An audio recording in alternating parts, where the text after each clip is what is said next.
બનાવતો બનાવતો જગન્નાથપુરીમાં આવ્યો છું।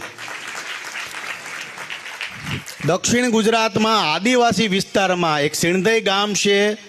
આ ગામની અંદર વાવાઝોડું આવે છે, 200 ઘર પડી જાય છે અને એ 200 ઘર, હું અમેરિકા હતો ને કેનેડા આવ્યો ને કેનેડાથી સીધો ગોંડલ ગયો ને ગોંડલથી સીધો ન્યા ગયો આદિવાસી વિસ્તારમાં, અને ન્યા ઘર બનાવતો બનાવતો મને ખબર છે કે મારે અહીંયા આવવાનું હતું।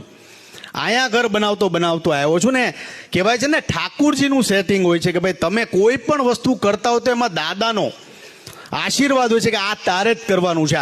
એવું નથી જીવનમાં કરોડો રૂપિયા બધાને આપ્યા છે, પણ ઈશ્વર નિમિત્ત બનાવે છે કે આ કામ તારે જ કરવાનું છે, આ ઘર સભા તમારે જ કરવાની છે। બાકી બહુ અમારી જેવા કરોડો લોકો સમાજમાં પડ્યા છે જે અમારી કરતાં સારું કામ કરે છે, પણ અમને ઈશ્વરે નિમિત્ત બનાવ્યા છે। એટલે હું હરેક લોકોને કહું છું, યંગ જનરેશન મને ફોલો કરે છે તો તમામને કહું છું કે હરેક માણસ કામ કરતો હોય તો રાજી થાવ, પણ આપણામાં ઈર્ષ્યાવૃત્તિ એટલી બધી આવી ગઈ, કોક કાંઈક આગળ વધતો હોય એટલે સીધા ચાલુ થઈ જાય, એ તો હવે એના બાપ ઉપર લેણું હતું 25 લાખનું।